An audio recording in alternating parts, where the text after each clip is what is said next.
Hello and welcome to the Bible Difficulties and Answers podcast. I'm your host, Lance Smith. Today, we're diving into the second of our 5-episode series on Abraham. Our focus will be on a fascinating question arising from Genesis 11:32 through 12:1. Was Abraham 75 years old when he left Haran, or was he actually 135? This might seem like a simple question at first glance, but it opens up a world of biblical interpretation and historical context. We'll be exploring two key aspects. Number one, how old was Abraham's father, Terah, when Abraham was born? And number two, does the biblical listing of Terah's sons, Abraham, Nahor, and Haran, reflect their actual birth order? As always, I'll present various perspectives from my research and conclude with my own thoughts. You'll find links to all our sources in the show notes. So are you ready to unravel this biblical mystery? Let's dive in and learn together.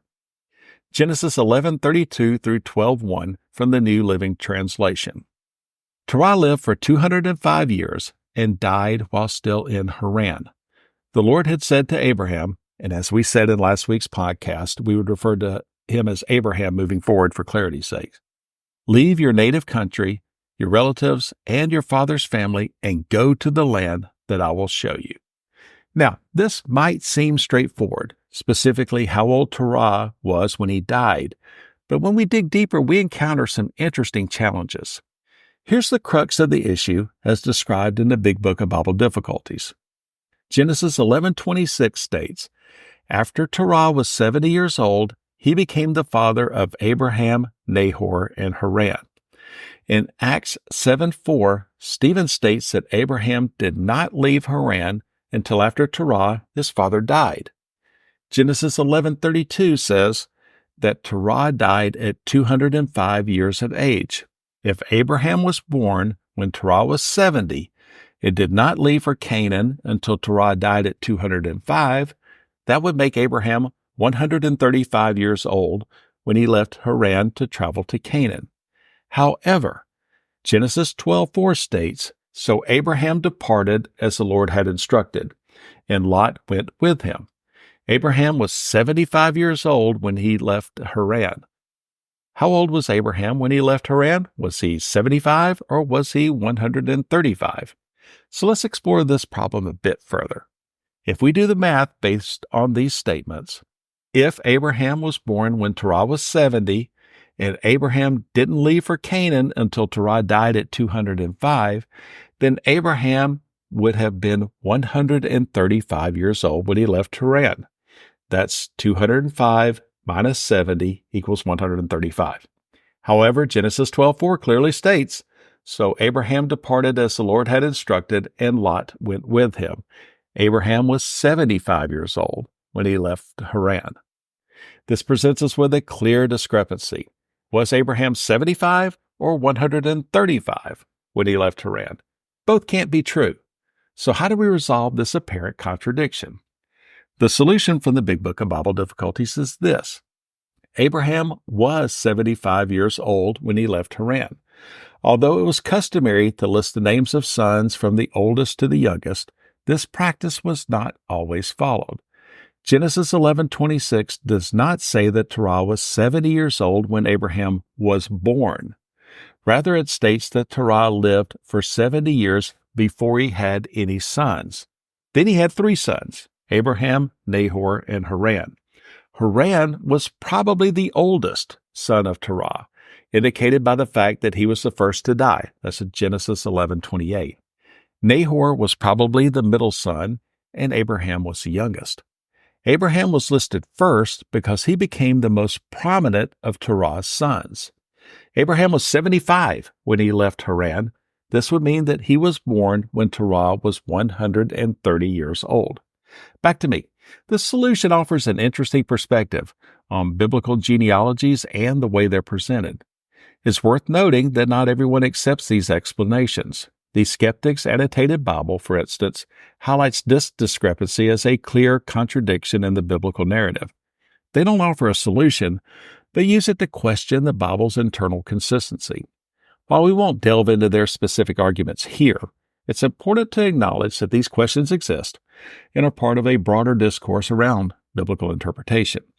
Simon Turpin, in his December 6, 2022 article, Did Abraham Really Live 175 Years?, says this: However, Abraham was probably born when Terah was 130 years old, not 70.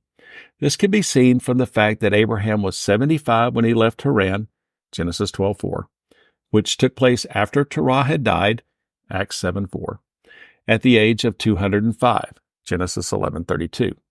Abraham was not Terah's firstborn son, but is mentioned first in Genesis 11:26 because he is most important in the narrative to follow.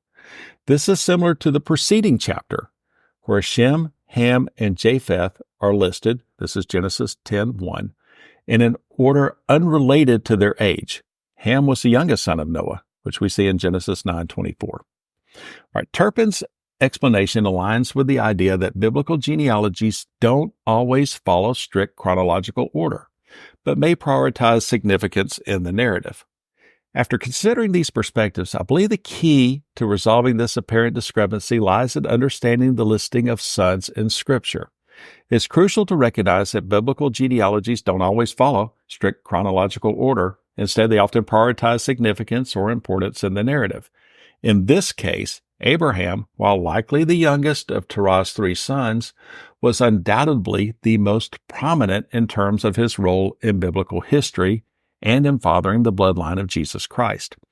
This prominence explains why he's listed first, even though he may not have been the firstborn.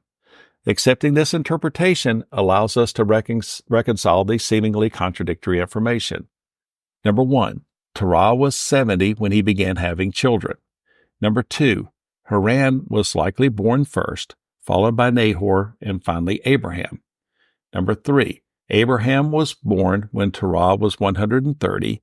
Number 4, Abraham left Haran at age 75 after Terah died at 205. The solution aligns with the clear statement in Genesis 12:4 that Abraham was 75 when he left Haran, while also respecting the information about Terah's age and death.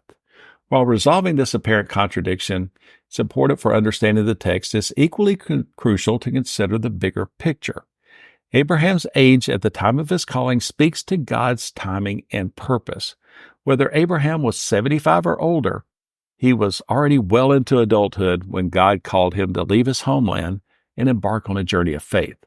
This reminds us that God's plans for our lives aren't limited by our age or circumstances.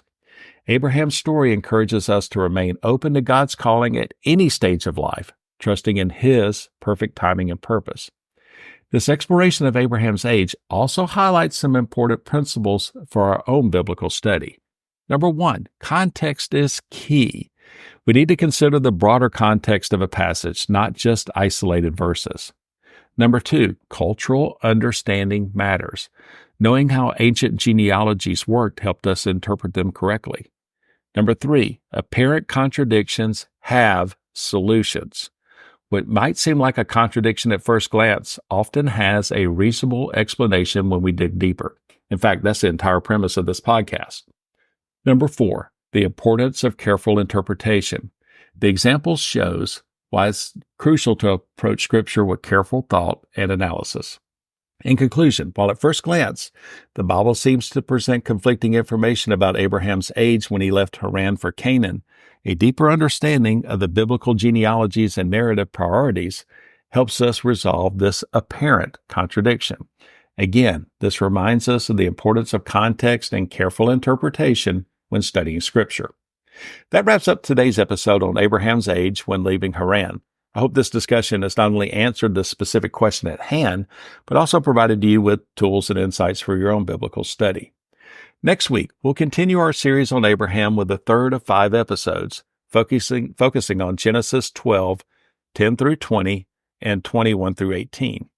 We'll be exploring another intriguing question. Why did God allow Abraham to prosper despite his deception, or more specifically, his lying? It promises to be a fascinating discussion about morality, divine providence, and the complexities of human behavior in biblical narratives. As always, we love hearing from our listeners. You may reach us at our website, BibleDifficultiesAndAnswers.podbean.com, or you may reach out to me directly at our email address, BibleDifficultiesAndAnswers@gmail.com, with any questions, comments, concerns, fits of righteous indignation, or just to say hi. Also, please like and subscribe to this podcast. Tell a friend or two as well. And also write a review and give it a 5-star rating on Apple Podcast, Podbean, Spotify, YouTube, or any of your venues of choice. It really does help get the word out about the most amazing book ever written. Again, I'm Lance Smith. Until next time, I wish you good luck, good health, and God bless. So long, everybody.